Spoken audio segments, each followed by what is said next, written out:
Bismillahirrahmanirrahim. Kızlar üçün екі жол бар. Бирөө таза, бақытқа алып бара турган, бақытқа бөлөй турган, эки дүйнөнүн бактысын бере турган таза жол. Бул ошо биздин дин шариятыбыз буйруган жол. Кыз таза, кыз боюнча бир жерге келин болуп барыш керек. Ал жерден бактылуу, жакшынакай келин болуш керек. Бактылуу жар болуш керек. Бактылуу эне болуш керек. Бактылуу кайнене, бактылуу чоң эне. Ал ошентип бейиш барыш керек. Ушул жолдо бүт баары бакыт, рахат, сүйүү, урматтоо, сыйлоо, бири-бирин жакшы көрүү, бири-биринин камын көрүү. Мына ушул жол бакытка алып бара турган чыныгы акыйкат жол. Анан экинчи жол бар. Бул дүйнөдө да коргула турган, ыза кыла турган, шерменде кыла турган, уят кыла турган, капа кыла турган жол. Бул шайтандын жолу.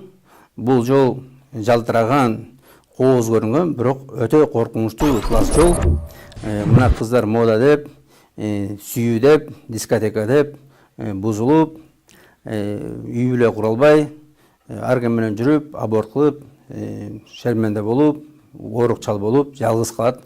Бул өтө коркунучтуу жол, бул ыплас жол, бул биздин мусулмандын жолу эмес, бул ыймансыздардын жолу. Бунун аягы ый, кордук, карыганда жалгыздык, бунун аягында тиги дүйнөдө тозок. Ошон үчүн урматтуу кыздар, өзүңөрдүн жолуңарды тандап алгыла, түз жолго жүргүлө, эки дүйнөнүн бактысын тапкыла.